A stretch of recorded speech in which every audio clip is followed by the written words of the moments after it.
Arise, O thorns and reeds, and be filled with shame, for you caused him pain. Arise, O iron and wood, and repent, for even unwillingly you caused him torments on the cross. Arise, inhabitants of cities, and weep, for you did not believe in him.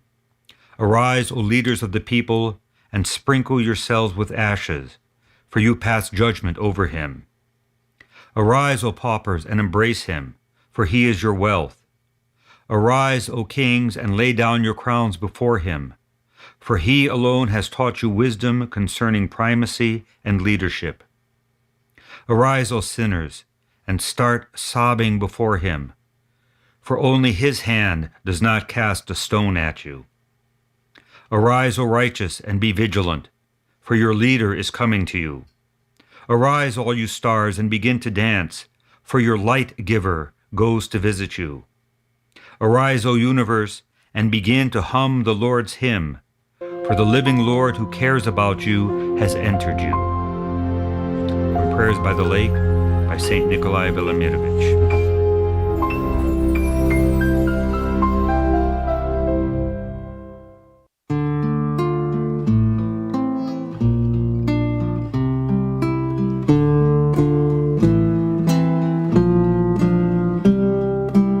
You cannot destroy the passions on your own, but ask God and He will destroy them if this is profitable for you.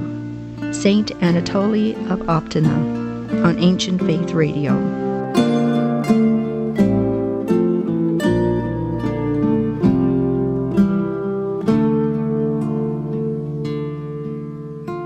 Glory to Jesus Christ, glory forever. You're listening to AncientFaithRadio.com. Big in Heaven, a collection of short stories available now on the Ancient Faith bookstore. Sometimes poignant, sometimes funny, sometimes heartbreaking, sometimes convicting. These stories of life in an inner-city immigrant Orthodox parish are guaranteed to shake your assumptions and make you see your life and faith in a new way.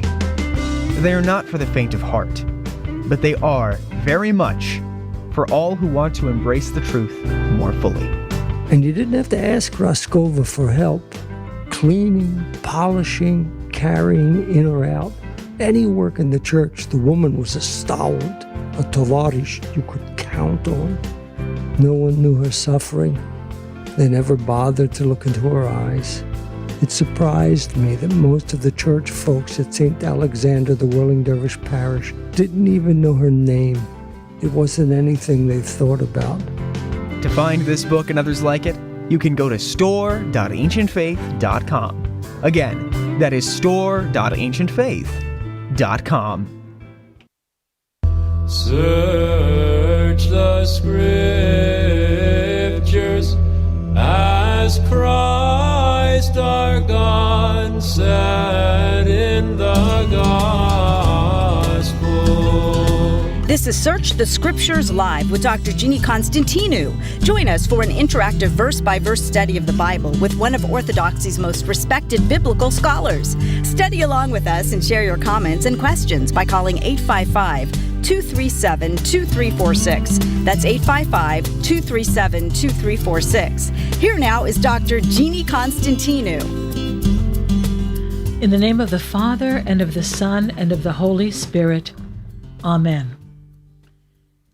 Illumine our hearts, O Master who loves mankind, with the pure light of thy divine knowledge, and open the eyes of our minds to understand thy gospel teachings.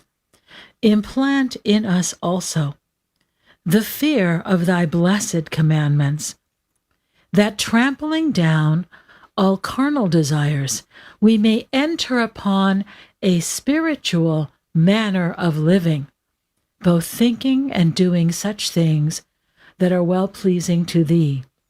For thou art the illumination of our souls and bodies, O Christ our God, and to thee we ascribe glory, together with thy Father who is from everlasting, and thine all-holy and good and life-giving Spirit, now and ever, and unto the ages of ages. Amen. Well, good evening, dear brothers and sisters, and welcome to Search the Scriptures Live. I'm just glancing up at the clock. I think I'm a little bit late starting. That's never the fault of the people in the studio. It's always my fault. I'm always trying to run around and try to get things settled, trying to keep my father quiet and happy for an hour and a half. And that's a challenge. Not Father Costa, my dad, my father, because he usually gets starts looking for me, gets hungry, starts roaming around the house, looking for snacks, looking for me. So sometimes I'm a little bit late sitting down at the desk and starting the program. So I apologize for that. But we have a really interesting show today. I think you're going to like it. We have a couple of interesting emails to discuss.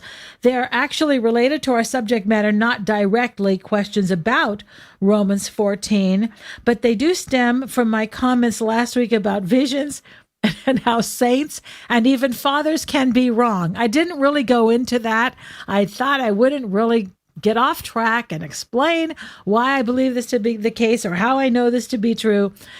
And people wrote in, of course, and they asked the question. And it actually is kind of related to what St. Paul is saying at this place in Romans. So I said, you know what? We're going to go ahead and talk about it. So if you like discussions about end time prophecies and visions that monastics and others have, we'll talk about that toward the end of this program, okay? Now, where are we? We are in Romans 14. We discussed verses 1 through 4 last week. I'm going to read that for you, and then we're going to take it from there. But here's verses 1 through 4. As for the man who is weak in faith, welcome him, but not for disputes over opinions. One believes he may eat anything, while the weak man eats only vegetables. Let not him who eats despise him who abstains, and let not him who abstains pass judgment on him who eats, for God has welcomed him. Who are you to pass judgment on the servant of another? It is before his own master that he stands or falls, and he will be upheld. For the master is able to make him stand.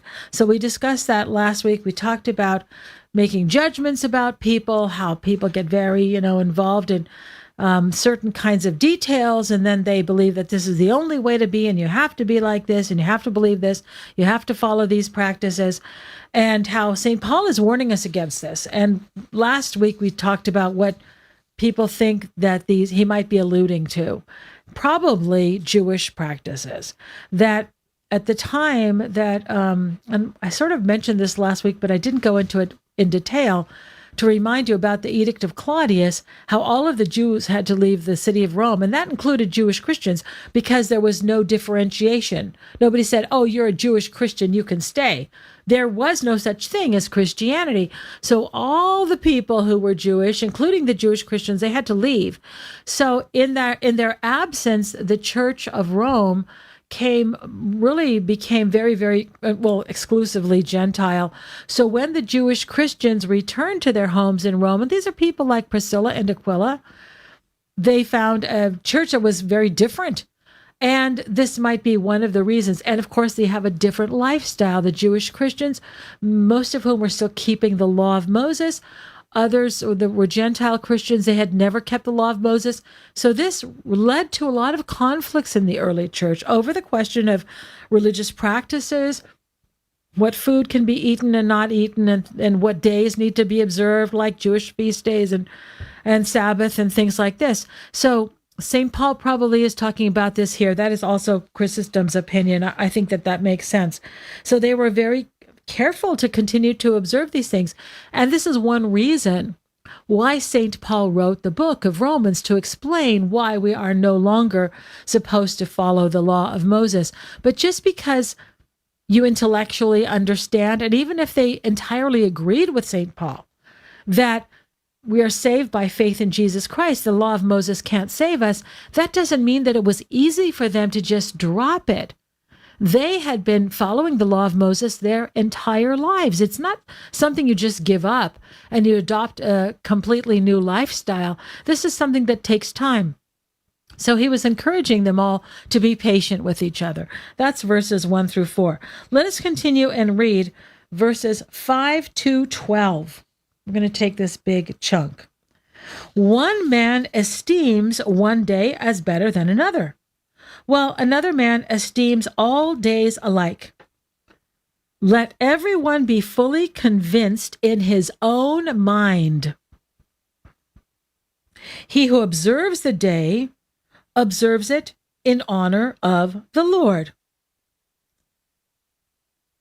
He who eats in honor of the Lord, since he gives thanks to God, while he who abstains in honor of the Lord and gives thanks to God. None of us lives to himself, and none of us dies to himself. If we live to the Lord, and if we die to the Lord. So then, whether we live or whether we die, we are the Lord's. For to this end Christ died and lived again, that he might be Lord of both the dead and of the living. So here, continuing here in verse 5, he says, one man esteems or regards one day as better than another, while another one esteems or regards every day alike. So it's actually, here he's talking about judgment. It says, it's the word krini. He judges that one day is better than another. This is the word that's been translated as regard or as esteemed. But in the next sentence, in the next verse 6, it's ophronon tinimeran kyrio.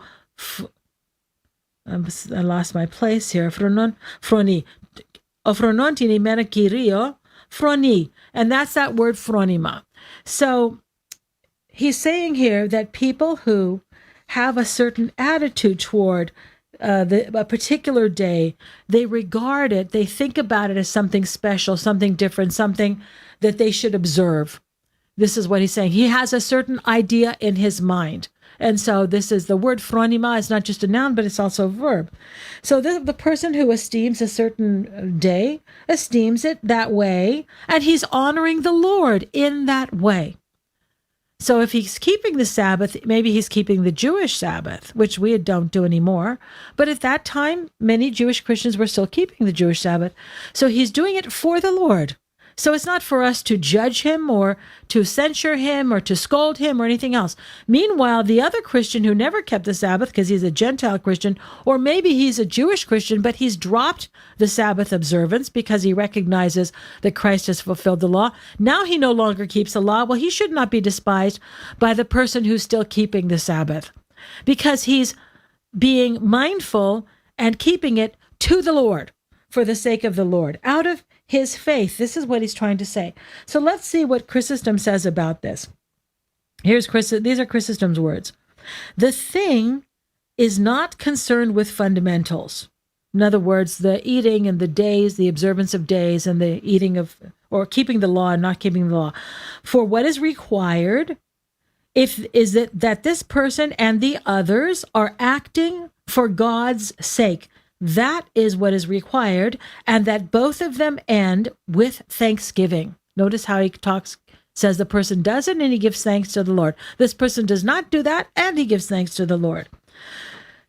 For indeed, both this man and that one give thanks to God.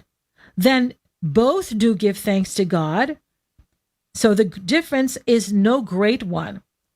For if the thing required is this, the giving of thanks, it is plain enough that the one who eats and gives thanks and the one who does not eat and gives thanks, it is the same.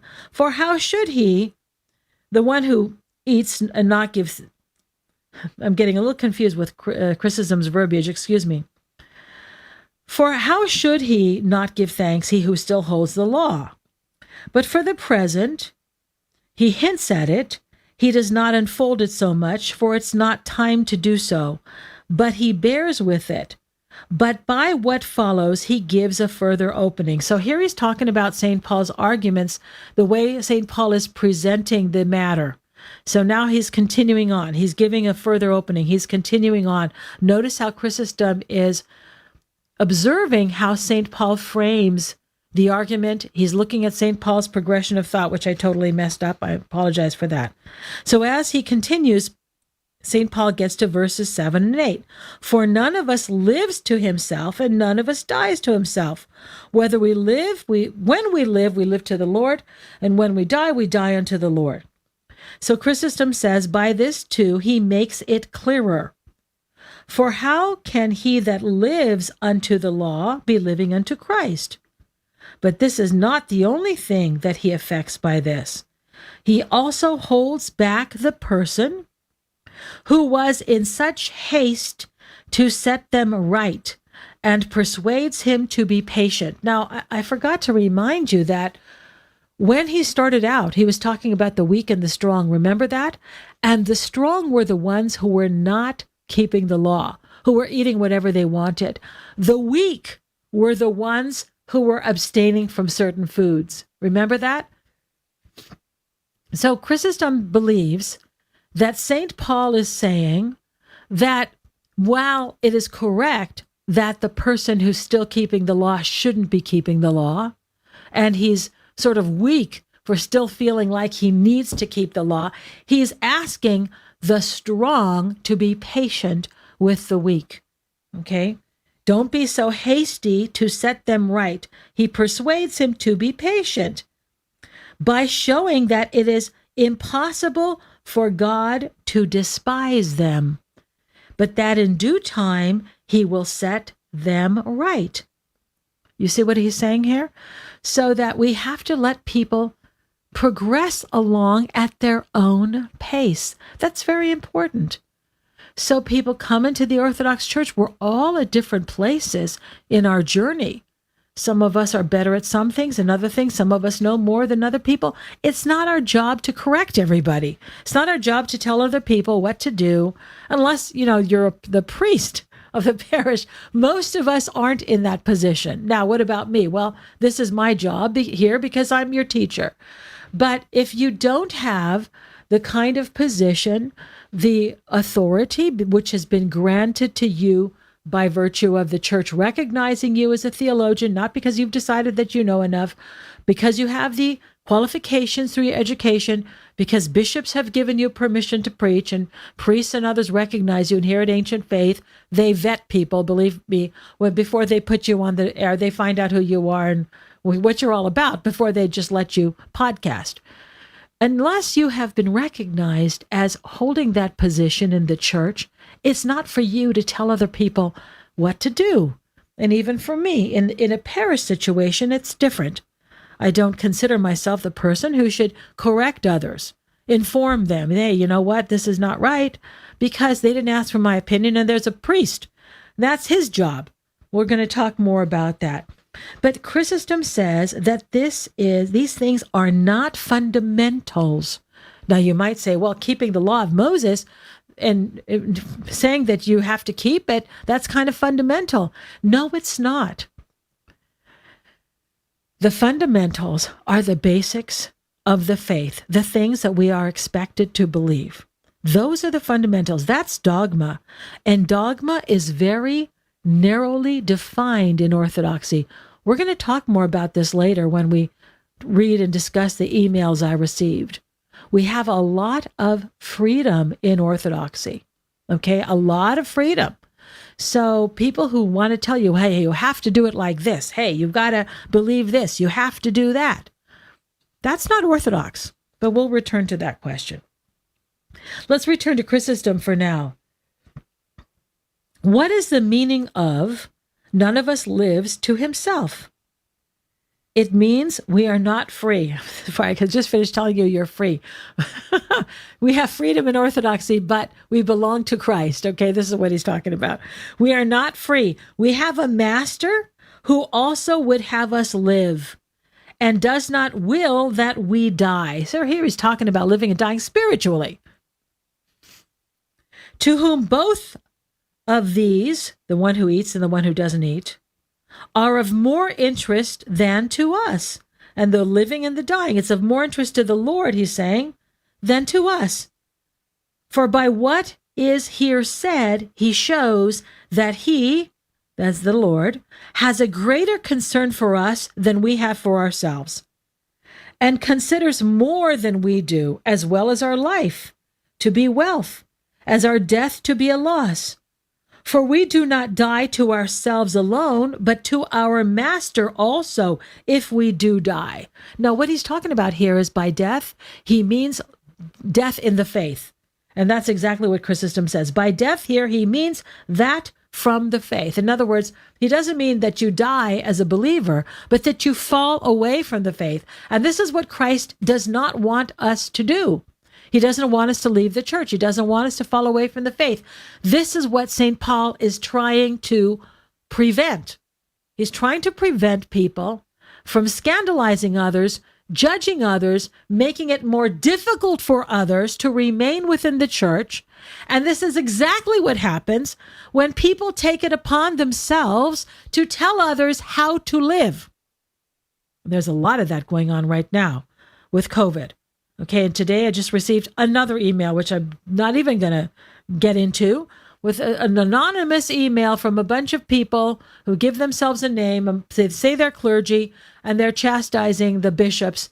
And it was a pretty, for the way that they've handled the COVID situation.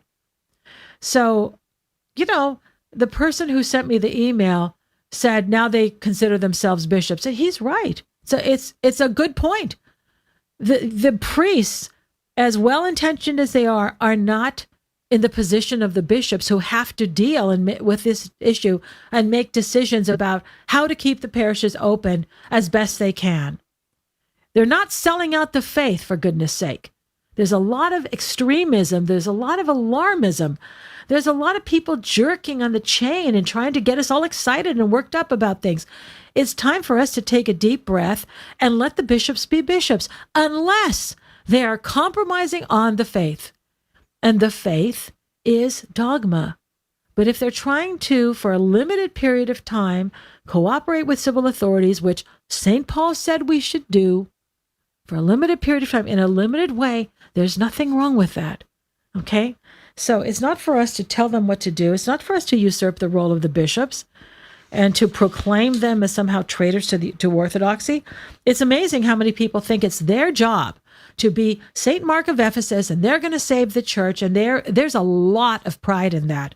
So be very, very careful that you not follow people who exhibit this degree of pride and self-esteem, that they know better than everybody else in the Orthodox world what to do. Now, I grant you, I understand that we're not entirely certain about many of these things, but at least give the bishops the recognition that they did the best that they could and made the decision that they thought was right for the people that they're responsible for. And a lot of other priests, too, had to decide the extent to which they were going to open, how they were going to distribute communion. We have to have respect for that. So just because you have a different opinion doesn't mean you're supposed to scandalize people or cause divisions in the church. That's exactly what St. Paul is talking against.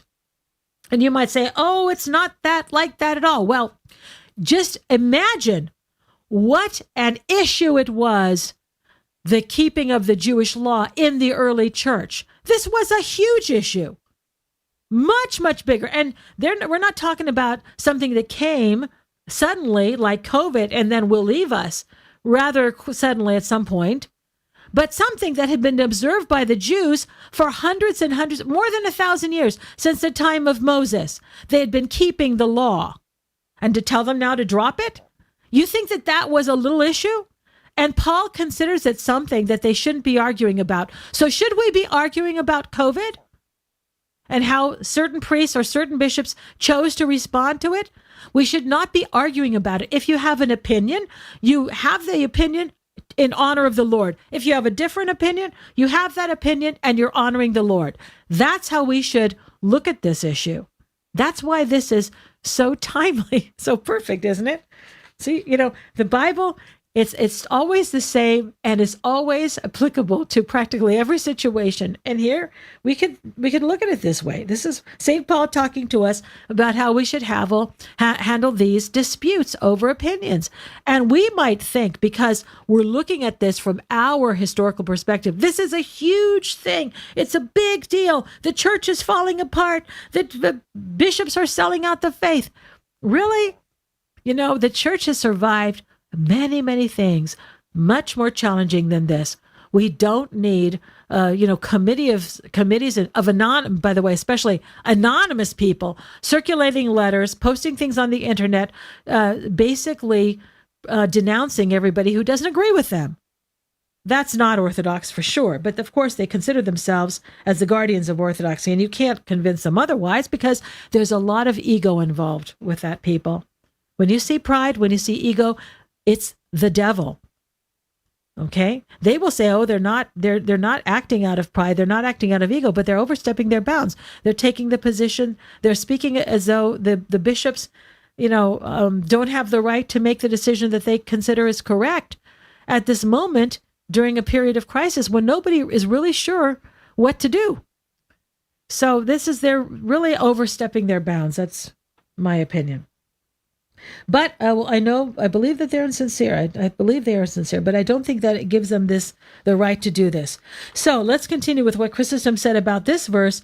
For to this end Christ both died and rose, that he might be the Lord of the dead and the living.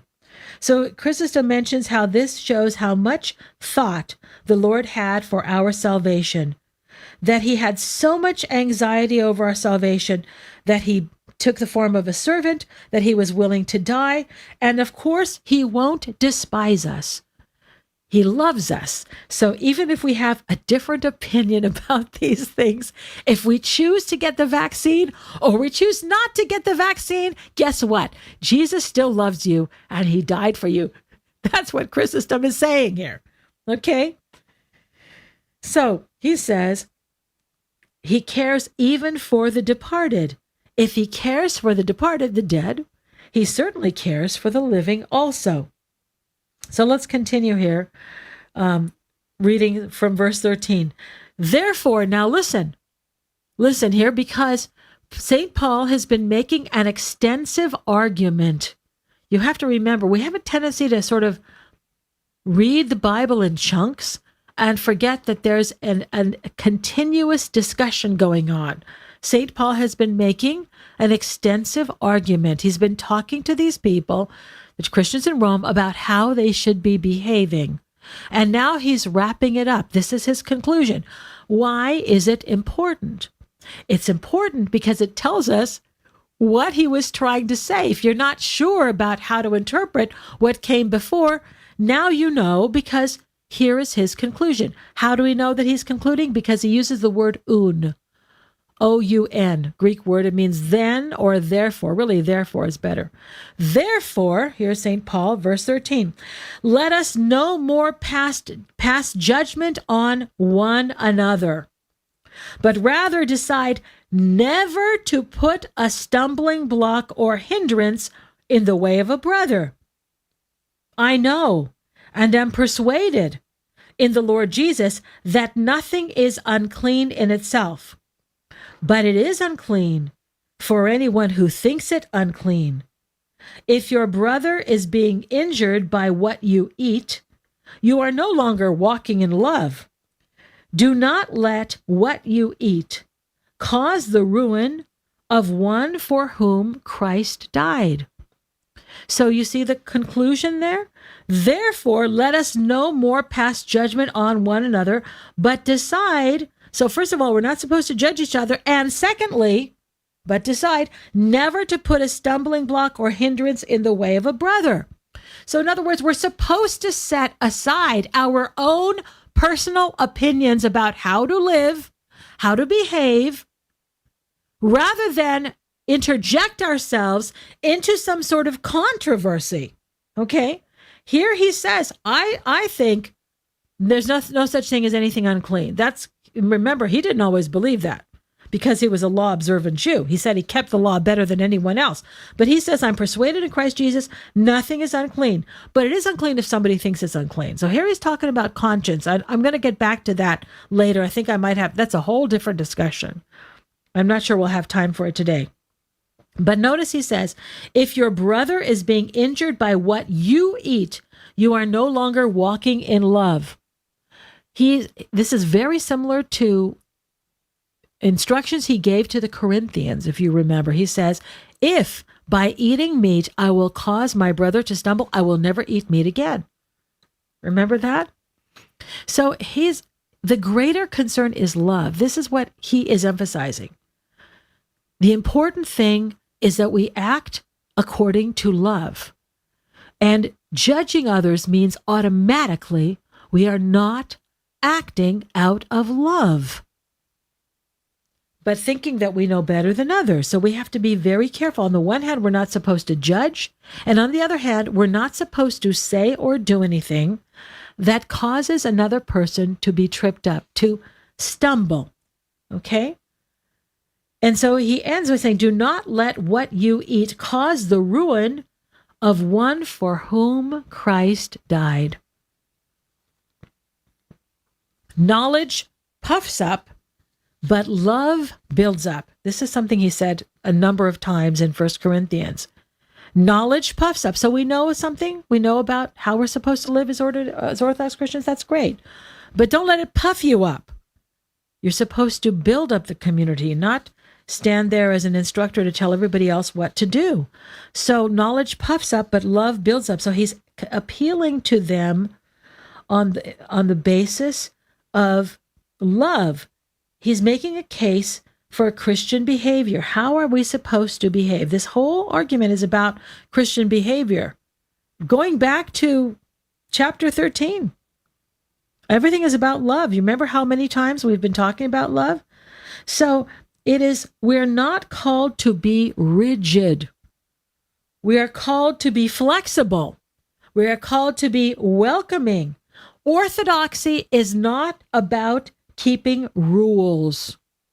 And I hope that doesn't come as a shock to people, because you don't understand what orthodoxy is all about if you think it's about keeping rules and keeping traditions no matter what. No matter what, this is how we're supposed to behave. This is what we're supposed to do. And by golly, we're going to plant our flag on this mountain and we're not going to move no matter what. Well, St. Paul talks about not becoming an obstacle or a scandal to the weak. So those of us who are strong in our faith have to be very careful not to cause other people to fall. And he mentions your brother. When he talks about it, he just doesn't say other people. He says your brother 5 times in this chapter, 4 times right here. Don't put a stumbling block in the way of a brother. Your brother is being injured by what you eat. Okay, your brother. That's how we're supposed to look at people, not as somebody that stands in need of our correction. So the strong, you could look at this many ways. Either the people who aren't following the law of Moses, which now is all of us, or the people who know something about the Orthodox traditions and the way of life, etc.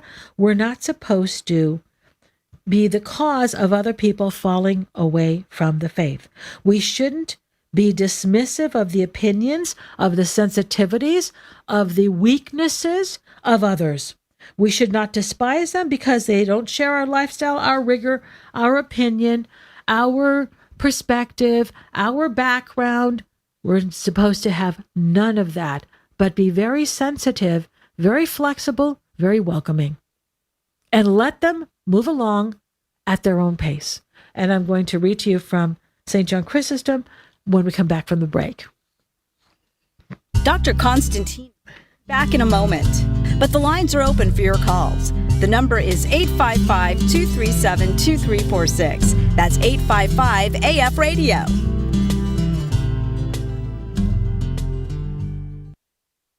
So here's a question for you. What does it mean to think Orthodox?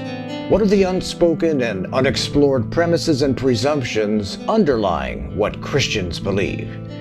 Orthodox Christianity is based on preserving the mind of the early church, its phronema. Dr. Jeannie Constantinou brings her more than 40 years' experience as a professor, Bible teacher, and speaker to bear in explaining what the Orthodox phronema is, how it can be acquired, and how that phronema is expressed in true Orthodox theology, as practiced by those who are properly qualified by both training and a deep relationship with Christ. Thinking Orthodox, now available at store.ancientfaith.com. That's store.ancientfaith.com.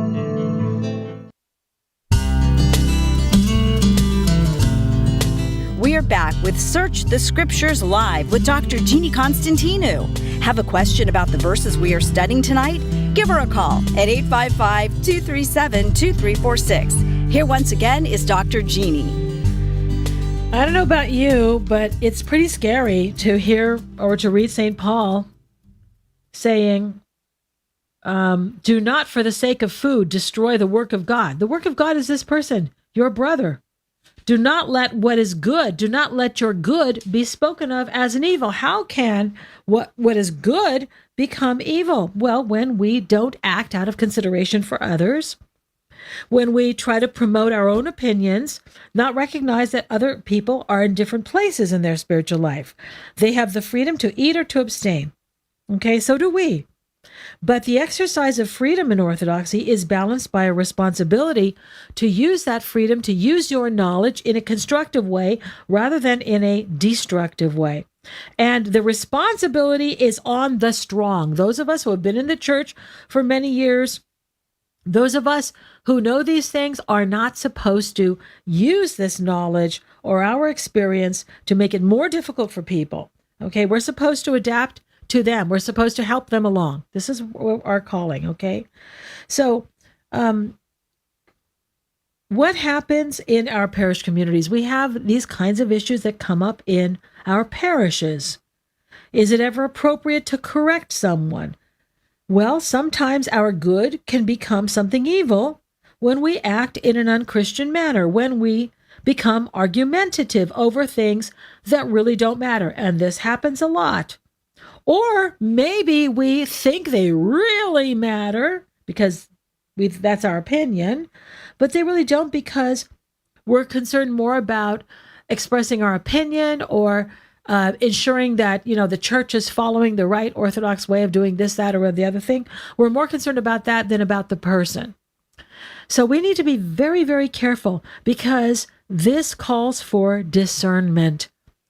Usually, it is not our place to correct others in a parish setting, especially. Now, in your home, you're the mom, you're the dad, you're trying to raise your children. That's a different matter. A spouse, even then you have to be careful, but you have to say things in a nice way. You have to try to help them in a nice way. But in a parish setting, unless you are a Sunday school teacher, you're the catechist or something like this, or maybe you're talking to a child in their Sunday school class, which always, the words have to be kind, never harsh, especially if you're in a position of authority. But if you see something that you think is incorrect in your parish, you should let the priest know and let him handle it. And sometimes he may not handle it at all, or he may try to handle it in a way that you don't know about, or maybe he's already tried to handle it. You don't know everything. You don't know what's going on. There are very sensitive issues in parishes. The priests have to negotiate hundreds of different personalities. You have no idea. It's very easy to look at the priest and think, oh, all Father has to do is say this and everybody's going to do it. Almost never does that happen. Instead, he has to say, well, I kind of know this person can be very stubborn about this, or they're going through a difficult time, or they have this opinion. And the priests have to be extremely flexible, extremely sensitive to all the different problems and nuances and personalities and the history of the parish too. They just don't go in there and tell everybody, listen, this is how it's going to be. They try, but they have to find the right way to do it. So if you think that there's something that needs to come to the priest's attention, tell him and then forget about it. Don't meddle. You can be helpful to others. You can be informative, but above all, don't be judgmental. Most of the time, I hate to say, but it's true. Most of the time when we take it upon ourselves to correct others, it's because we think they're doing something wrong. Okay. Now, I'm not talking about moral issues here. I'm talking about sort of lifestyle issues, the things that St. Paul is talking about. And by the way, we don't know where that person is in their particular spiritual journey. By the way, we also don't know. Sometimes people are judging the priest or the chanters or the deacon or somebody else about some liturgical practices or customs. There are a wide variety of practices liturgically. Just because you know something or you were taught something in a particular way doesn't mean that's the only way to do it, doesn't mean that's the only thing that's right. I told you I think it was last week, about a time that I visited a Russian parish, and after the Divine Liturgy, I went up to the iconostasi to reverence the icons, and a deacon came out, saw me kissing the icon, and gave me a tongue lashing, because, you're not supposed to kiss the icons on the iconostasis. Why not? Now, somebody explain to me why not. The Greeks do, okay? And when did that become a rule? And why is it so important that you would scold somebody who was a stranger and a visitor to your parish? You see the attitude there? This is a very, very detrimental. I can't tell you how many times people have emailed me and told me about bad experiences they had coming into an Orthodox church, or somebody who was already a member of a parish that they've seen people leave because the person who was at the Bangadi, the candle stand, or standing in the narthex, and there are people who love to stand in the narthex and sort of scrutinize everybody who comes in, and they sort of didn't get a warm welcome, so they left. Do you understand what St. Paul has said? You are responsible for that person. You are responsible for turning them away. So we have to really take this very seriously. Sometimes we are too confident in ourselves and our knowledge. Sometimes we're very enthusiastic and, with great sincerity, we want to share what we have learned. That's wonderful. But if we do it in the wrong spirit, to the wrong person at the wrong time, this can be very detrimental to them. And we can really be the cause of them falling away. And God will hold us responsible for that. This is what St. Paul is saying. This is what Chrysostom is saying. I'm about to read to you from what he says. So, for example, I'll just give you another example. Father Costa, the priest of a parish, we had one parish where, there's lots of parishes where people come late, but there was one that was particularly bad. And he would notice people kind of sauntering into church around 11:50 in the morning, and church finished around 12. So he started talking about how you have to come to church on time. So people think, and a lot of people, Greeks are often told they're not late unless they miss the gospel. This is something else. I kind of grew up with that. Well, as long as you get there in time for the gospel, that's really not correct. But a lot of them think as long as you get there in time for communion. Others think as long as you get there in time for Andidaron. So Father Costa would, have to routinely sort of say from the pulpit, from the amvon, from the, the front of the iconostasi, you have to come to church on time. Don't come to church at 11:45 when church gets out of 12. So that's his job, all right? That's his job. But you, knowing that people should come to church on time, what if you decide you see somebody come in late, very late, and you say something, well, it'd be nice to come to church on time, you really should, and you mean it in the best way. You have no idea what it took for that person to come to church. We don't know. Are they just lazy? Do they need to know that from you that they ought to come to church on time? What if that person had a big argument with their spouse didn't want them to come to church, and it was difficult for them to leave? Or maybe they had to deal with, a sick child or something, or maybe the car wouldn't start. We don't know what is going on in other people's lives. The parish priest is in a better position to know what's going on in other people's lives. Usually he's pretty clued in on what's happening within families. Things happen that you have no idea. So before you say, well, Father didn't handle this and he should have talked to so-and-so, he should have made them stop doing that, this, that, or the other thing, you don't know what's going on. So this is why it's so damaging to us, not to others, but to us, for our salvation, to be judgmental, to be making decisions, to be forming opinions about people in our head. Last week, I read to you about St. Paisios' comments about the woman who was staring at him in church.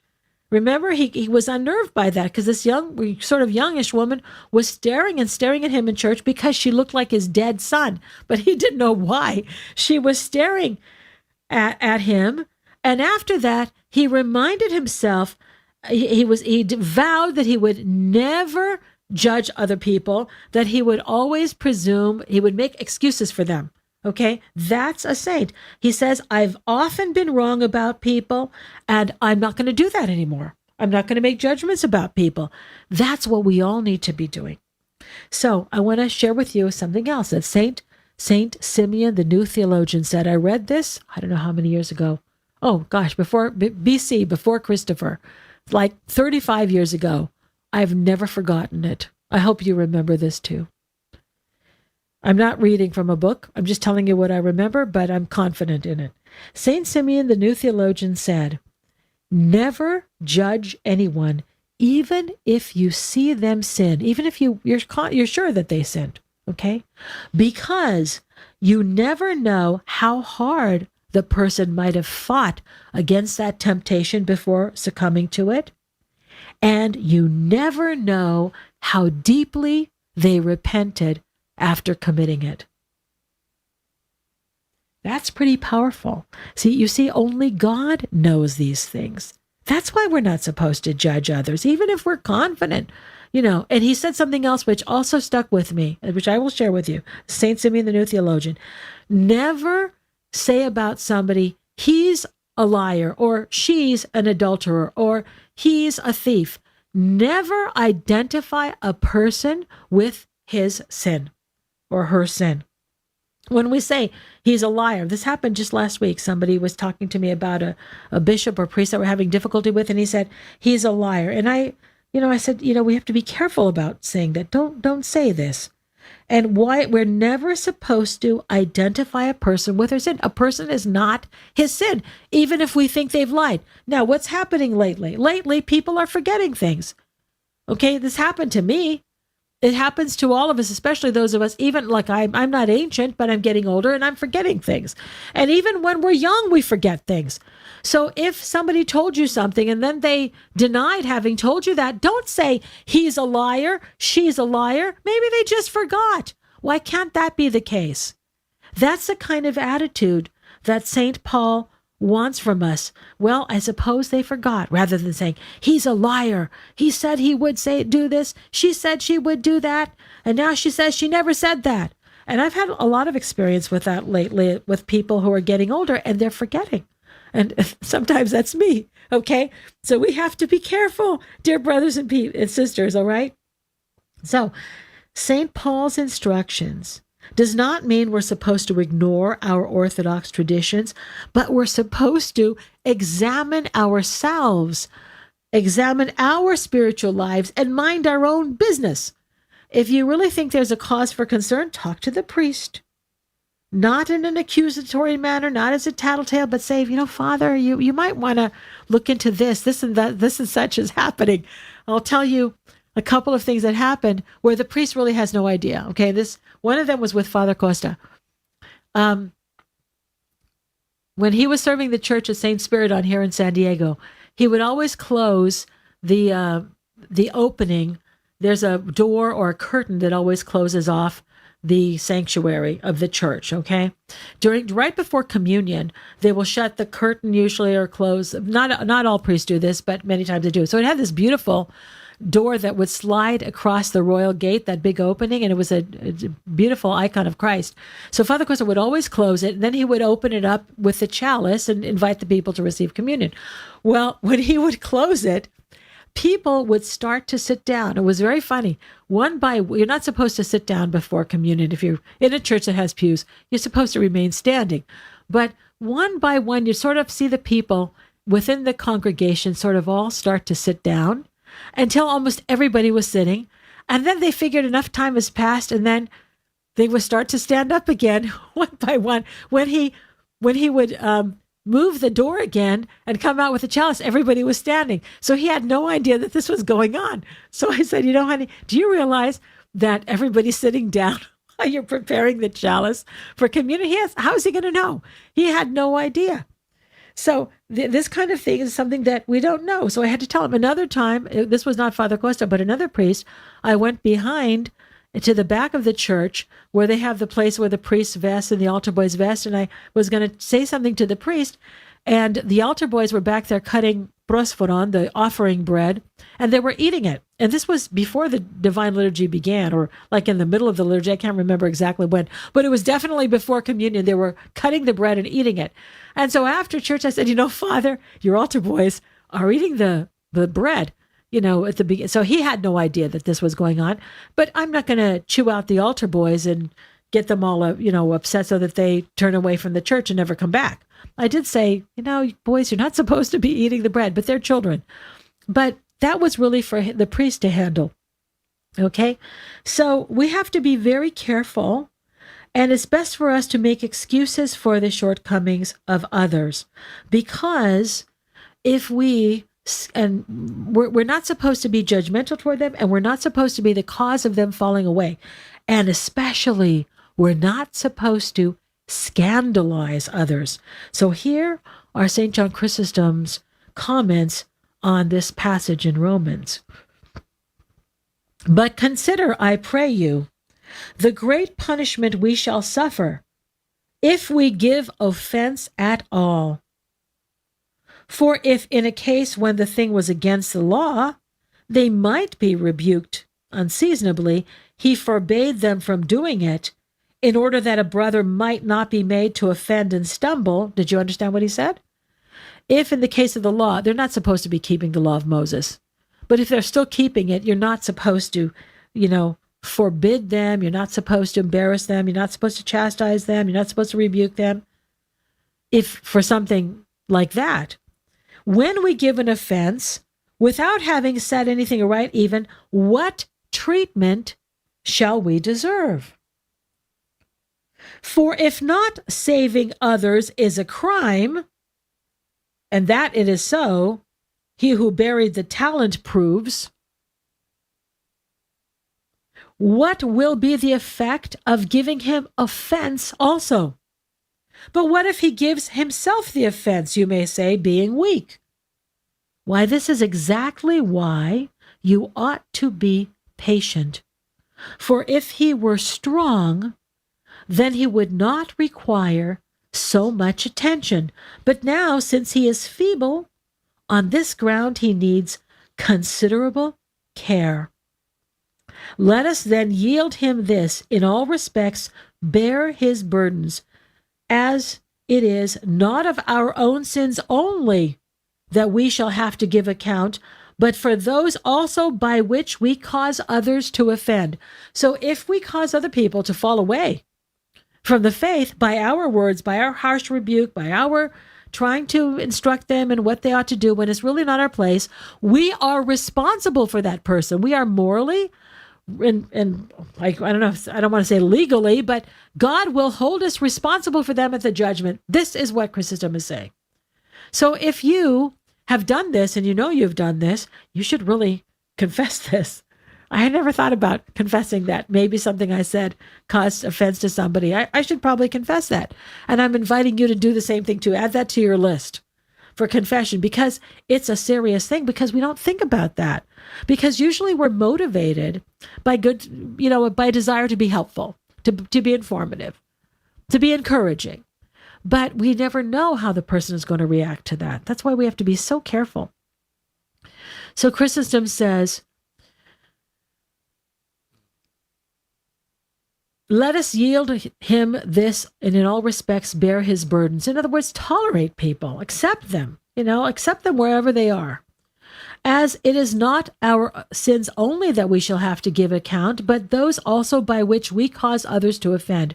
For if that account were by itself even hard to pass, when these are added also, how are we to be saved?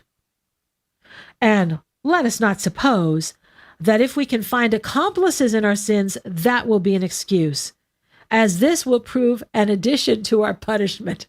Oh my goodness. So So if you find other people who agree with you, don't say, yeah, but so-and-so agreed with me and so-and-so yes said, yes, this is how you should be behaving. This is what you should be doing. That's not going to help you. There's no excuse. That's only going to add to your punishment. Boy, oh boy, oh boy. You know, Chrysostom really makes you think about yourself and your own sins. Don't you think so? Okay, so I'm going to pause at this moment because we have a little bit over half an hour left, and we're going to have to finish chapter 14 later, including one of the verses that I think is very, very interesting. Okay, we have a caller. Let's stop here and take a caller from New York City, and maybe we can conclude our discussion quickly. It's Catherine from New York City, from Brooklyn, New York. Hi there, Catherine. Hi, Dr. Jeannie. This is Catherine calling in. Thanks for calling, Catherine. It's so nice to hear from you today. What's the weather like there in Brooklyn? Actually, I'm in Manhattan, so it's nice. It's a very cool You're day. in Manhattan. Yeah. Wonderful. And all that heat radiates off of the concrete and the buildings and everything. It's usually warmer in Manhattan. Well, thanks for calling. I love New York. We didn't spend enough time there. I thought I wouldn't because I'm a Californian, you know, but I really I really learned to love and appreciate New York. So, Catherine, what's your question or comment this evening? Okay. Thank you very much, Dr. Jeannie. So I was listening very carefully, and your comments, your teaching about no instructional heart, or no instructional comments from lay person to another lay person. I fully agree. I got the point. I'm thinking. Reflecting on my own experience.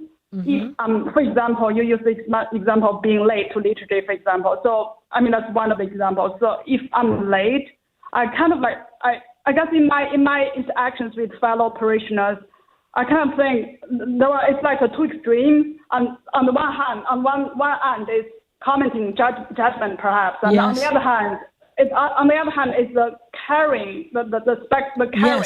Yes. So yes. I'm just feeling. I guess it feels to me there can be fairly ample judgment, but there is like a very rare care. Yes, I think you're absolutely right. Was that your main point? That right. we sometimes say things out of caring? Yes, I think you're right. And that's why I said people are very sincere and they want to be helpful and they want to be instructive, but we have to be very careful because we don't really know the reason why the person is late. And sometimes it's just not our place.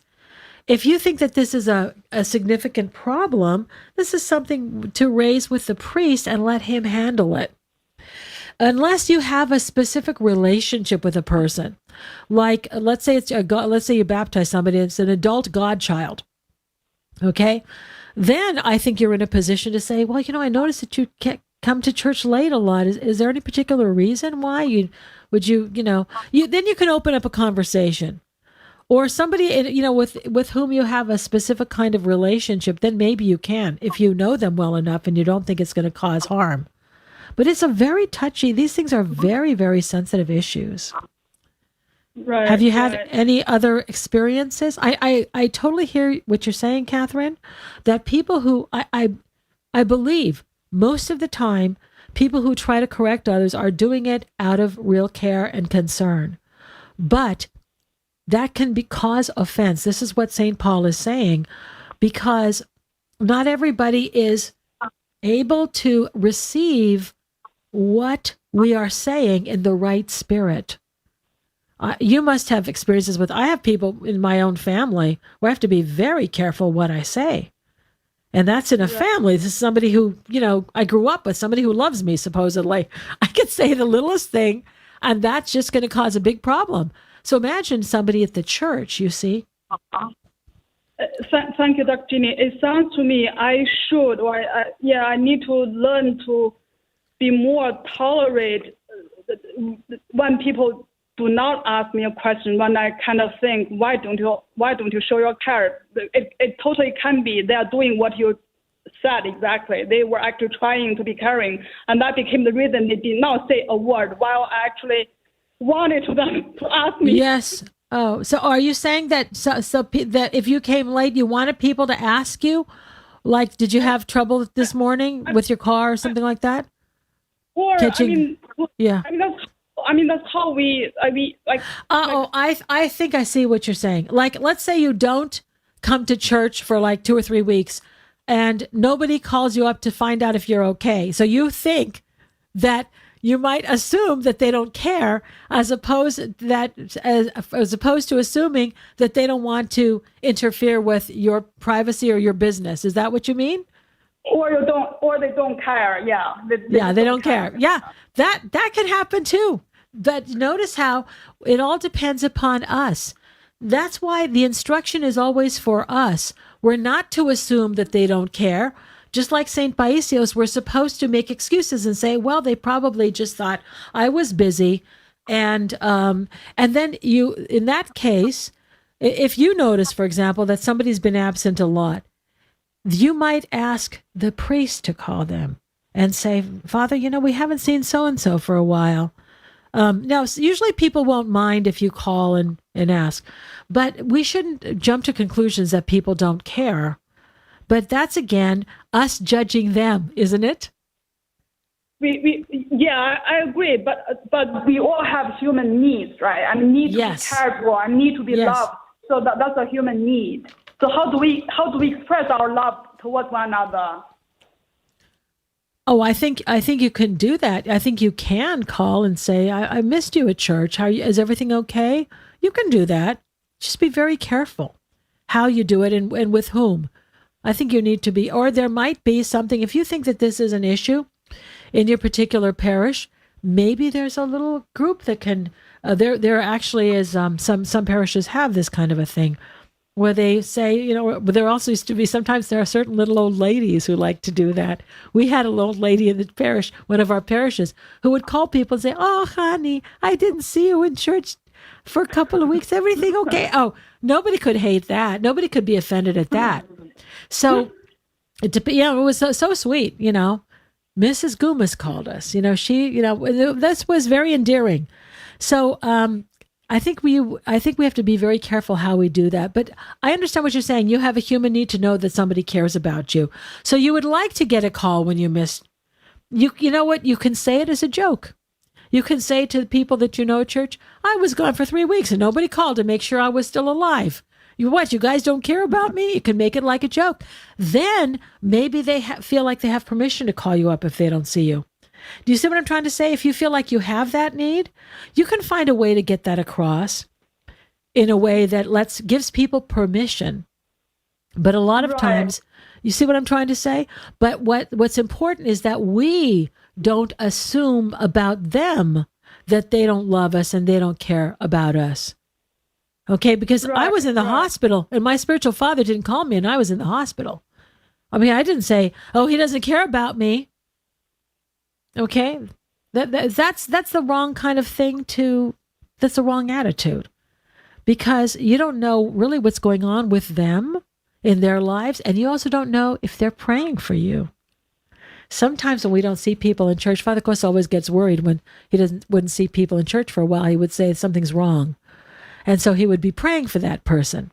He didn't always call them, but he was always concerned. You see, so. We don't know what's going on. So we're supposed to just be careful not to make judgments about people.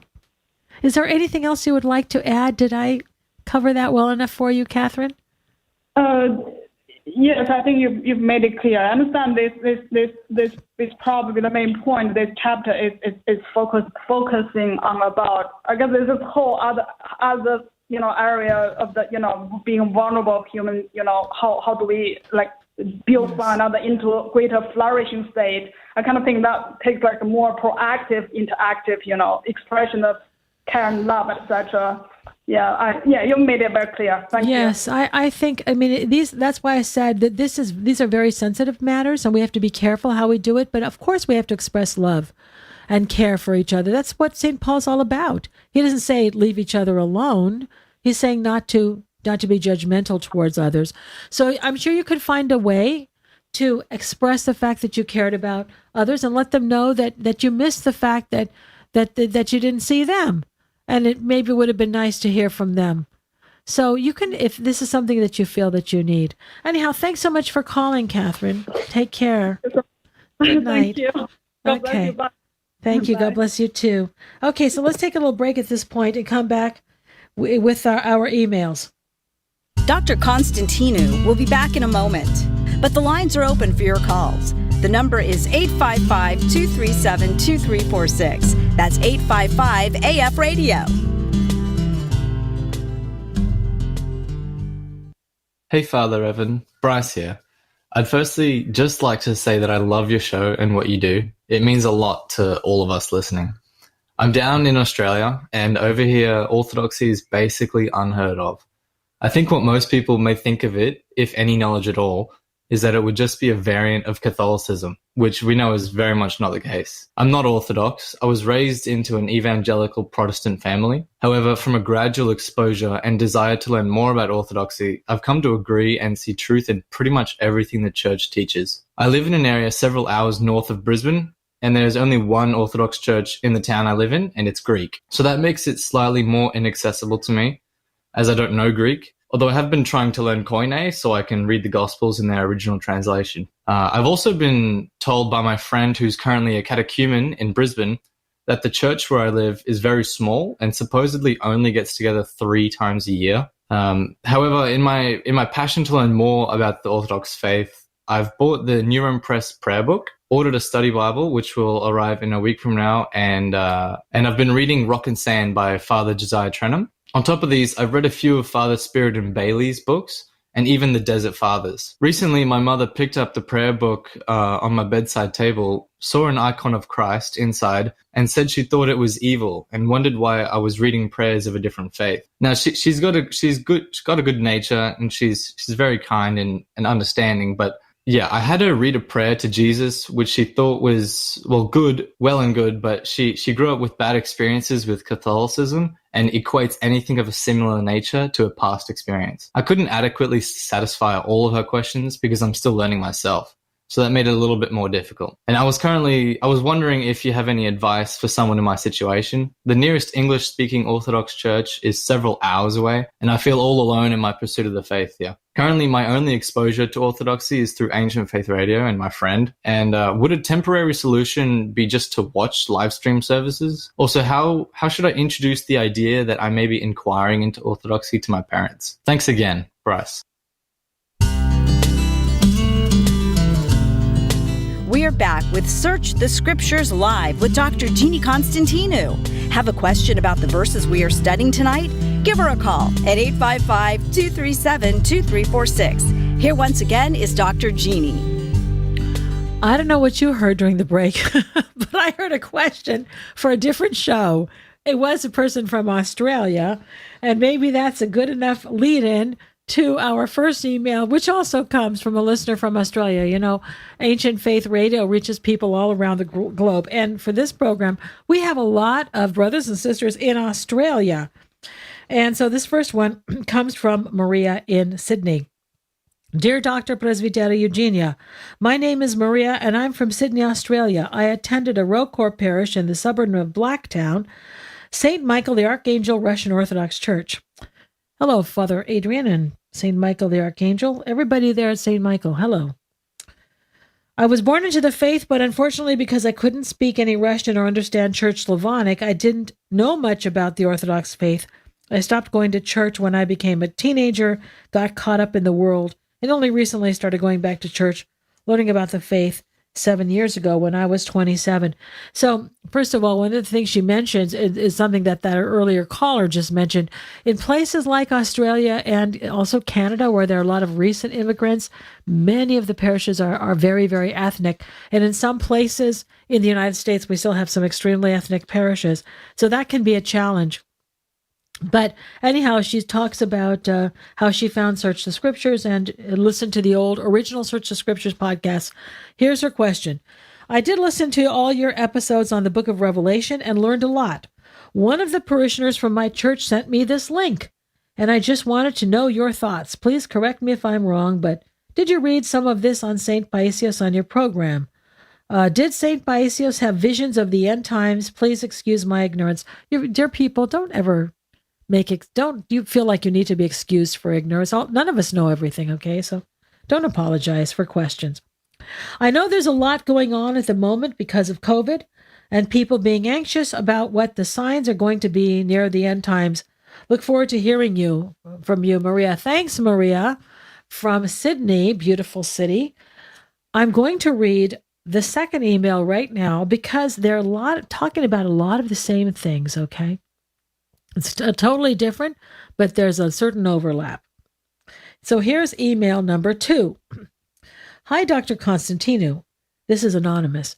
I want to thank you for your comment on how the church treats visions, etc., of holy elders. It was a very large struggle for me over the past few years. I was baptized only a few years ago and began attending a Greek church. I met a man who claimed to know very many holy elders. He would talk endlessly about all the holy monks who said the Antichrist is coming, we're in the end times, America will be destroyed, and the Byzantine Empire will be reborn, etc. I was endlessly tormented by what he said, to the point where I would avoid him when I went to that church. The most tormenting thing, however, was when he said he knew a monk who had a vision of St. Nectarios, and St. Nectarios basically said that only Orthodox in communion with the church can fully go to heaven, and everybody else, Protestants, Catholics, Hindus, etc., were basically incapable of fully experiencing God after death because they didn't have an Orthodox baptism. About this time, I was young in the faith and had a Protestant sphere I attended.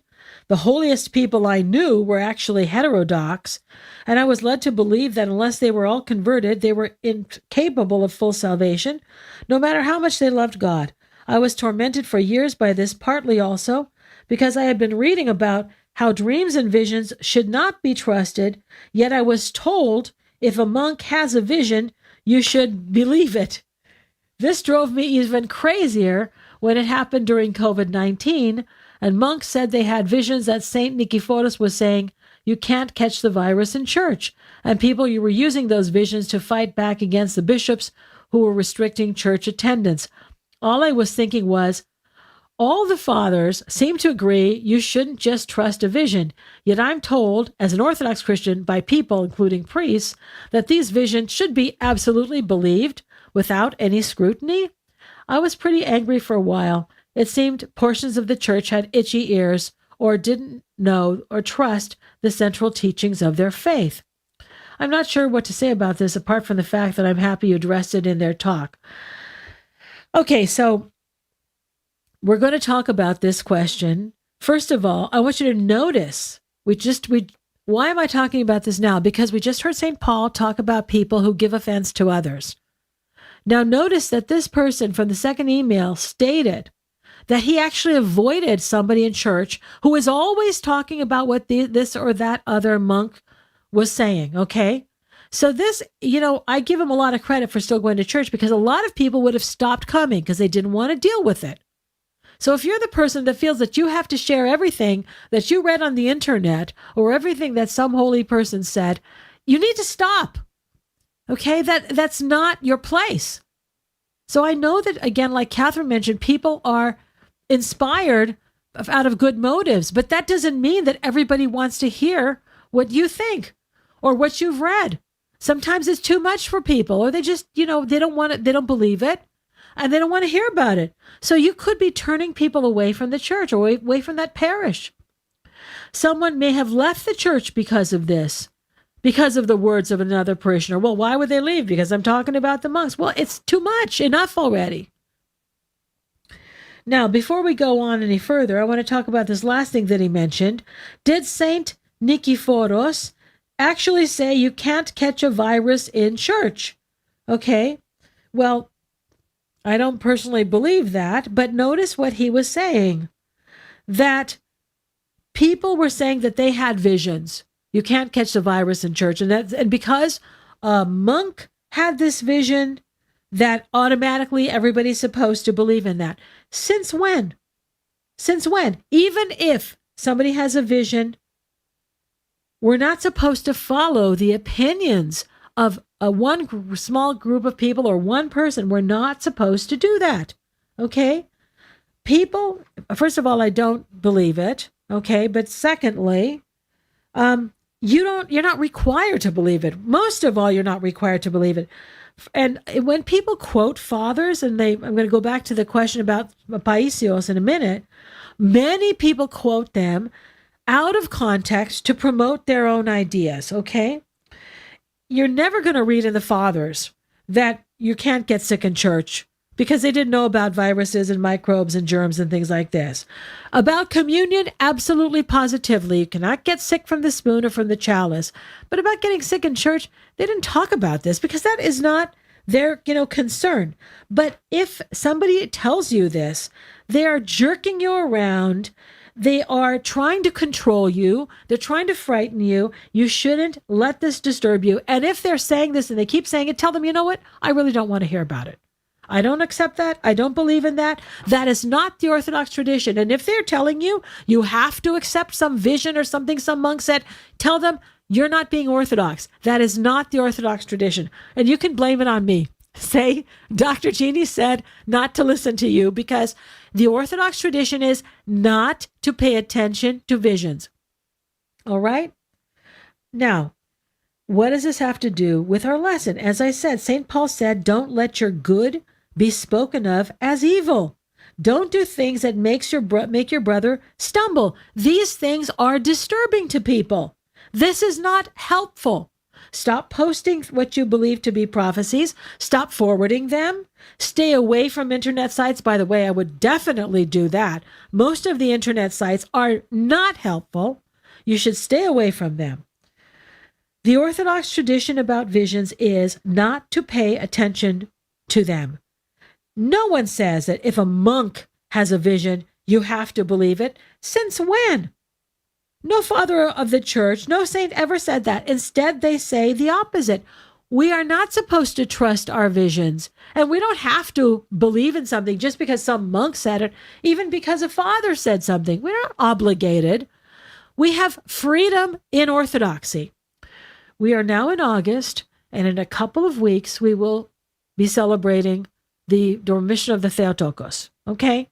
So, that is a very strongly held tradition of the church, that when she died, her body was taken up into heaven. That's a very strong tradition. And you know what? You don't have to believe that if you don't want to believe that.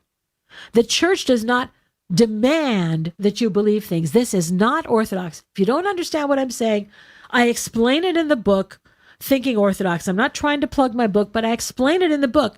We are not required to believe anything. So if somebody says you have to believe in toll houses, or you can't believe in toll houses, you have to be vaccinated, or you can't be vaccinated, you have to believe this, you have to believe that, tell them this is not Orthodox. You have the right to believe. Now, that doesn't mean to believe whatever you want about moral issues or about dogmatic things, whether Christ really rose from the dead. I'm not saying that.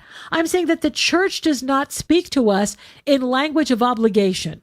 The church does not require us to do things or not do things or to say things or believe things.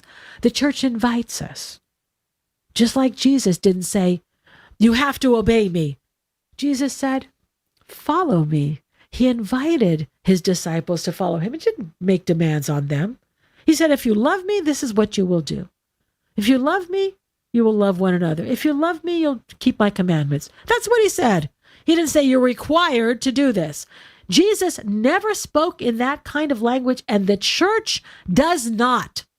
So if you have anybody, because I've heard and seen priests on the internet talking about how you are obligated to believe this as an Orthodox Christian, I can almost guarantee you that that priest is a convert. They don't have the Orthodox phronema because the church doesn't use that kind of language. We don't think in terms of requiring you, demanding. That's Catholic. The Catholic Church has a pope. That's slavery. We don't have a pope telling us what to do. We don't have a magisterium telling us what to do, what to believe, what to think. We're obligated to do this or not do that. We don't do that in Orthodoxy. Orthodoxy is very individualized. There are certain parameters over which we don't cross. There are certain things we absolutely don't question. We don't dispute, that sort of thing. We're talking about fundamental teachings of the faith. Morality, these kinds of things, those are without question. We don't dispute those. But outside of that, you have wide latitude. We don't have freedom to sin. We don't have freedom to teach or believe heresy. But everything else is up to you to do what you, along with the guidance from your spiritual father, think is best for you. Okay, so we have to be very careful about judging others. Now, about not trusting visions. Saint Paisios also didn't trust his visions.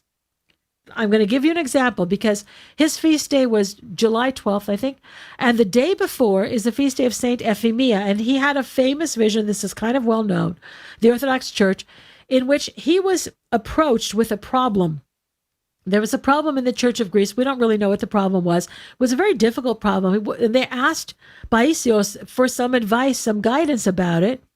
And he wasn't quite sure what to make of it because either way, nothing seemed quite right. So he was praying, and he was praying to Saint Euphemia. Okay? Her name looks like Euphemia, but it's in Greek we say Euphemia. So after praying about it, one night, he was in the Holy Mountain in his little kalivi, in his little hut, and he heard a knock at the door. And he wasn't expecting it, but he said, "Who is it?" She said, "It's me, Euphemia." Now, this is a woman. This is the Holy Mountain. Women don't go to the Holy Mountain. He did not believe it. He didn't open the door. She knocked again. "Who is it?" "It's me. It's Euphemia." He didn't believe it. He did not open the door. And then he heard somebody walking in his kalivi, and she came in without going in through the door. And he did not accept that it was her. And he said to her, "Say, glory to the Father and the Son and the Holy Spirit." And she did. Then he believed that it was a vision of Euphemia. Okay? But other than that, because many, many monks have been fooled, dear people. Many monks have been fooled by visions. Okay? So just because a monk has a vision doesn't mean they're right. Okay, we have to be careful. There's a reason why we don't accept visions of other people. We don't chase after these visions. That's a very Catholic thing to do. I don't mean to be disparaging to the Catholics, but they love that sort of thing. We're not supposed to be like that. We're not supposed to pay attention to visions of various monks. There's a reason why somebody isn't considered a saint until they die, because they're living in the fallen world. They're limited. They're capable of making mistakes. And I'm not saying this to disparage the monastics, God forbid. Okay? We have a lot of respect for monasteries. You'd be surprised in this family, when we go on vacation, we don't go to theme parks. We don't go to resorts. We don't go to the beach. We go to monasteries, okay? So we have a lot of respect for the monastic tradition and the people who struggle and live the monastic life. So don't think that I'm disparaging the clergy or the monks, but you have to understand that monks can fall too, and clergy can fall too. And many times they're among the most charismatic, the ones who are considered the most successful. Just remember that icon. Remember that icon of the ladder of divine ascent, where there are saintly monks who are very, very, very close to the top, and they're falling off the ladder, right? We all know that icon I'm talking about. So just because somebody is saintly doesn't mean he's right, and doesn't mean he's not receiving a vision that isn't really from a saint, but really from some other place. I won't say it, okay? We have to be very careful about this, okay? There have been many, this goes for priests too. There are many priests, and I know more about the priests who have fallen than the monks. There are lots of fallen monks, but we don't hear about them because we're in the world, okay? But there are a lot of priests who were very well regarded, very well respected, had big parishes, and I would have said, no way. And then this priest, whoever he was, I mean, I've been a presbytera for a long time, 43 years. But in the last, 8 or 10 years, there have been several people I knew personally, and some even before that, who fell away, committed serious sins, and never in my wildest dreams would I have thought that this priest would have done that, okay? People I had a lot of respect for, okay? And yet, they're fallible. We can all sin. So when a monk falls, we don't hear about that, okay? So just because a priest, even a very well-regarded priest, says something doesn't mean you should accept it. Saints can be wrong, priests can be wrong, monks can be wrong. Yes, and even fathers can be wrong. Now let's go back to what Paisios said, okay, about the vaccines and things like this. And by the way, what do I think about the prophecies about the end times? Well, I don't know. We can't know because this is prophecy. We're going to be dead probably. We probably won't live to see whether or not, does Byzantium come back? I don't know. Is it possible? Yeah, it's possible. Will America be destroyed? Someday. Someday. America won't always be here. People thought the Roman Empire would last forever. It didn't. America is very powerful right now, but it's not going to last forever. Although England has been around for a very long time, they're not as powerful as they once were, but they're still there. We may be around for a very long time, this country and the other countries of the world. We don't know. But that's the nature of prophecy, okay? But just because a saint has said something doesn't mean that it's going to come true. My question for you is this. By the way, for the Greeks, the restoration of Constantinople, that it will come under Greek hands, that's like the dream of the Greeks, okay? That's why they love this. That's why they keep talking about it. Paisios said this is what's going to happen. I don't know. Could it be true? Maybe. But I'm going to ask you this. Does that make any difference in your life? Is this going to change your life? When will this happen? He said this is going to happen. I don't know if it's going to happen. Will it be in 5 years? Probably not. 10 years, 50 years, 500 years?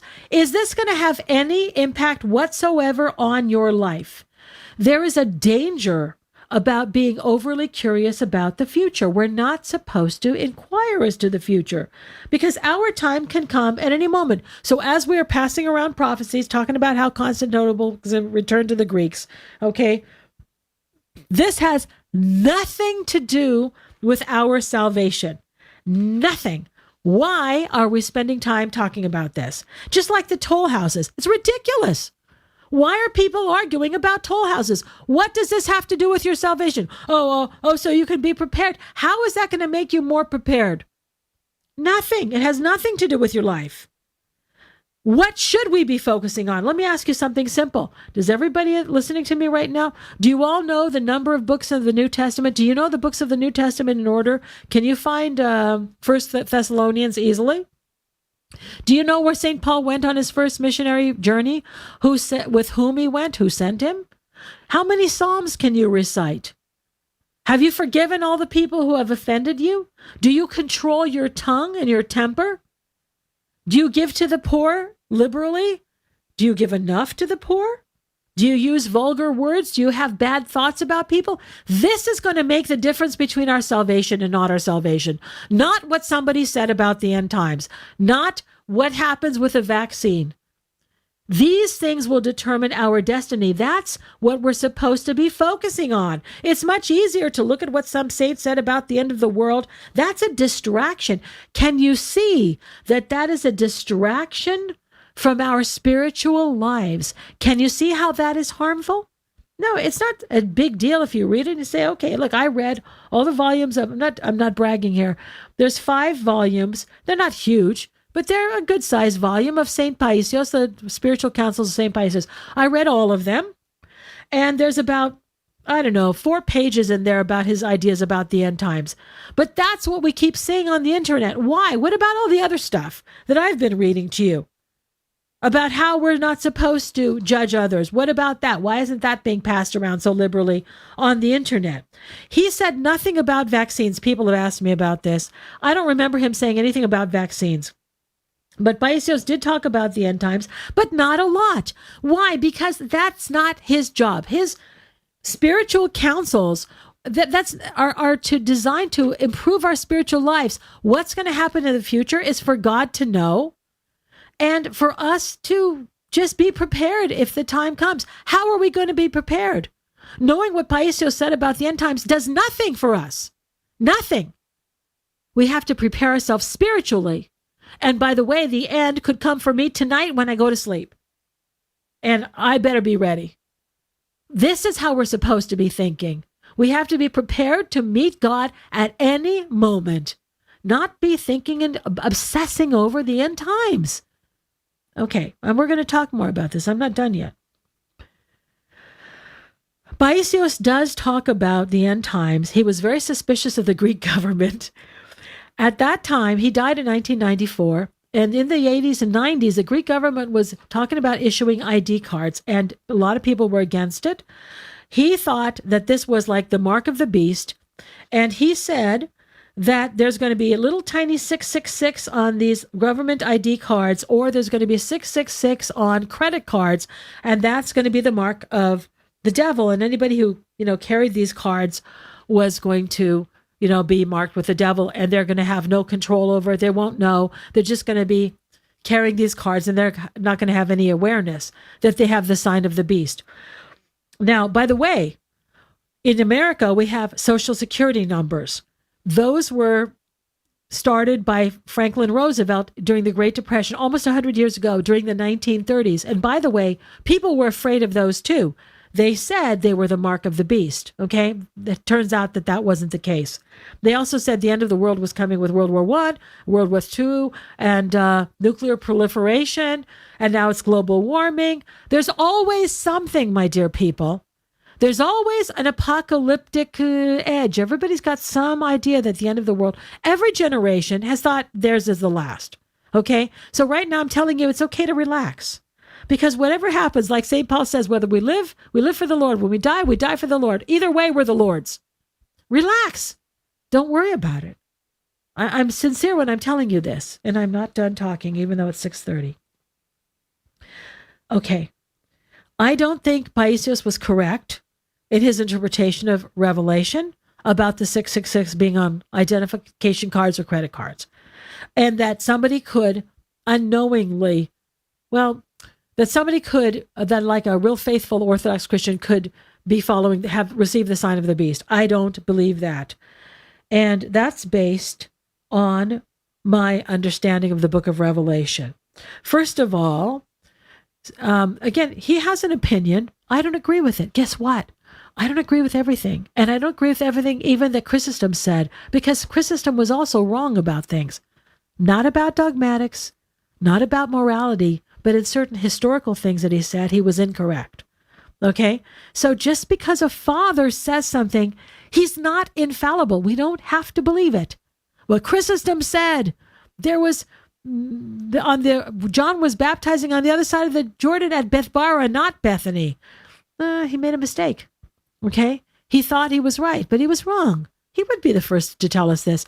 The fathers are not infallible. We don't have that concept in the Orthodox Church. Infallibility rests within the entire church. And when the whole church gets the idea that something is the mark of the beast, then I think we could rely on it. Okay, so why do I think that 666 will not be on credit cards or ID cards or something like this? Here's why. Because that's too obvious. Okay? It's not going to be a literal 666. 666 is a symbol. It's a symbol of evil. It's a symbol of the Antichrist.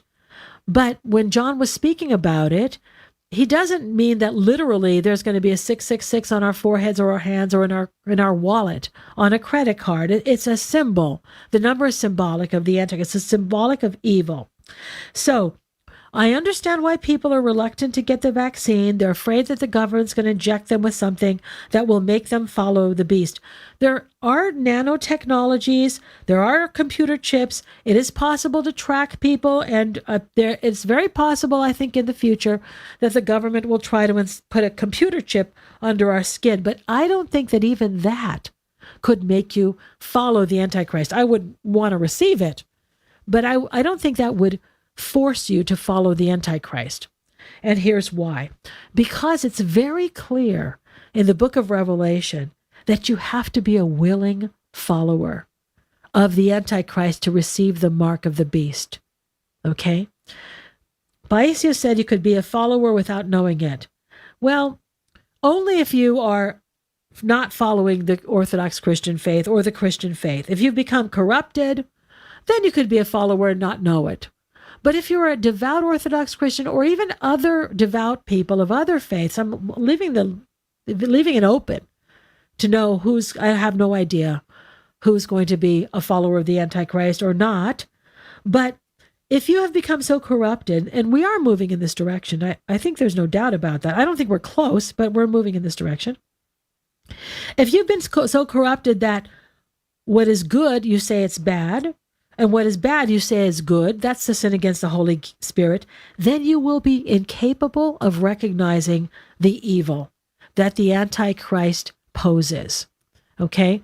So I think that that's entirely possible, because today there's an effort to indoctrinate everybody in society into saying that things that really are sins, we've always known to be sins, are not sins, and that Christianity is about being tolerant of absolutely everything. Basically, everything is good except traditional Christianity. If you believe in traditional Christian values and beliefs, then you're an evil person. So everything is becoming flipped. We see that happening in our culture. But conscientious Orthodox Christians, or I think other Christians, others with a deep devotion to God, with a life of prayer and virtue, they are not going to accept that. So I'm telling you to relax, because you have to, in order to receive the mark of the beast, you have to worship the beast. How are you going to do that? Not by carrying a card in your wallet. You have to do something. You have to do something actively.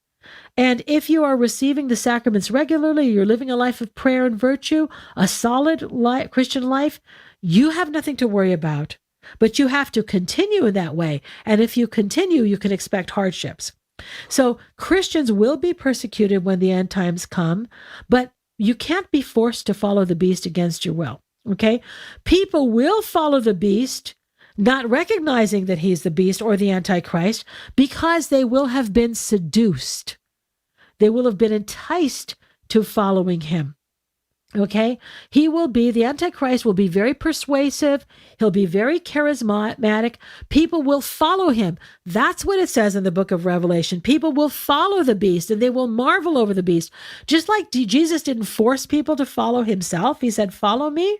But people retain their free will. Nobody can be forced to follow the beast. So who receives the mark of the beast in the book of Revelation? The ones who bow down to the image, the ones who accept something as divine that is not divine, as God that is not God, the ones who do the work of the devil, who accept evil. That's why I don't think that accepting the vaccine is evil, or carrying around a card is going to be the mark of the beast. I don't think that closing the churches temporarily because of COVID, or receiving the vaccine or not receiving the vaccine, is any of that. None of that causes me to lose my free will. The vaccines are not against the faith. It's not immoral. We're not consenting to something immoral. We're not condoning heresy. You see what I'm trying to say? That's why that is not the mark of the beast. Okay, it's very clear in Revelation that the person has to choose to follow the beast. And the vaccine and, sort of injecting you with something, that can't happen, because the Antichrist and his influence will develop gradually. People will kind of not be aware that they're slowly accepting things that they shouldn't accept. The churches will be pressured to accept immorality.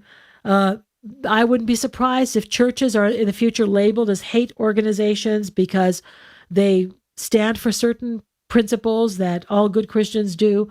I won't be surprised if churches are denied legal rights, if they have to go underground, if they're denied tax exemptions. It will become harder and harder to be a good Christian. And most Christians are nominal. Let's face it. It's sad to say, but it's true. Most Christians are nominal. And at the slightest pressure, at the slightest inconvenience, at a loss of social status, if it costs them money, they will fall away. And that's already happening, by the way. Okay, so people are unwilling to stand up and speak up for the truth because they're afraid being stigmatized as hateful. And so I think that this will happen, but I don't see it on the horizon right now, but we're definitely moving in that direction. But I want to remind you that every single person who ever predicted the end of the world when it was coming has been wrong. Everybody who said that they were living in the end times has been wrong. Okay? So there's a very good chance that anybody who says that these are the end times is also wrong. But even if they are right, probably the end will come with our death. That's why we're not supposed to obsess over these details, because this is a distraction that is spiritually harmful. And if you accept visions, especially from a certain person, and you are just convinced that what they're telling you is right, you are very vulnerable to being led astray. It doesn't matter if that person's a monk. How do you know that the Antichrist? Well, because the Antichrist is probably going to be not just a political figure, but also a religious figure. So be very, very careful, because remember, I told you the story last time that Paisios met a woman.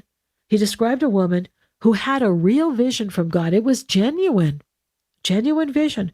But after that, she started to have more visions, and those were from the devil. But she didn't recognize that.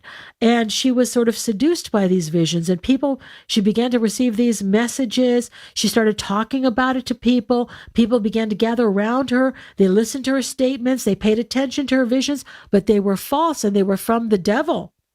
So this can happen to a monk, can happen to a priest. She was very convinced that they were correct. She was very convinced that she was performing some kind of service to the church by telling everybody about this, but they were of the devil. Paisios recognized it, but nobody else did. These things, these false visions, false messages can come to monks, priests, bishops, of course.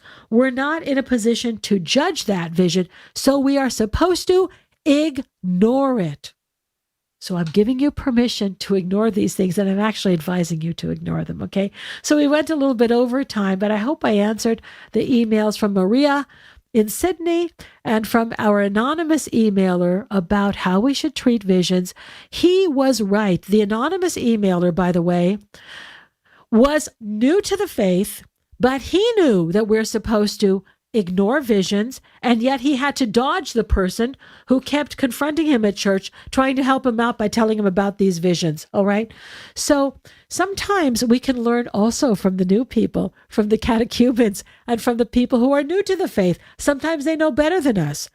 So if you don't be afraid to speak up. If somebody is saying something that is unorthodox, kindly, remember, I just finished telling you that we're not supposed to correct others, but it might be good to say, well, I read that that's not really an orthodox thing to say. We have to be careful. So if you say it in a nice way, not a confrontational way, not in a corrective way, but also in that case, that particular person who was confronting people and telling them about visions, that might be something you might want to talk to the priest about. So he might be the person to take them aside and say, you know what, you're sort of offending a lot of people. You're turning a lot of people off. Maybe you should keep that to yourself. I don't know if he'd be successful, because too many people like that think they know better than the priest.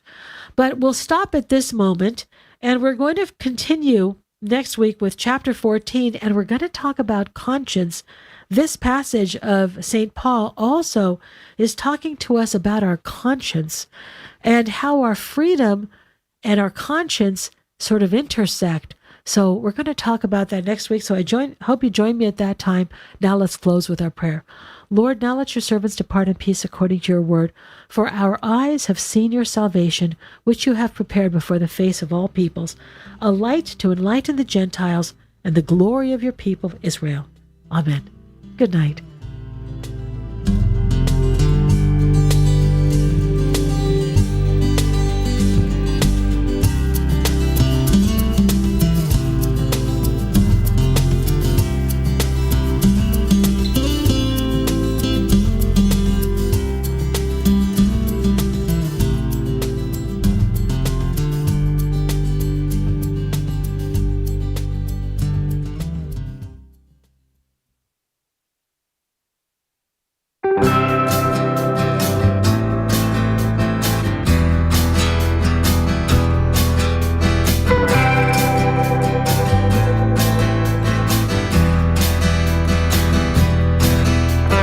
Matters, empowering marriages and families in the faith.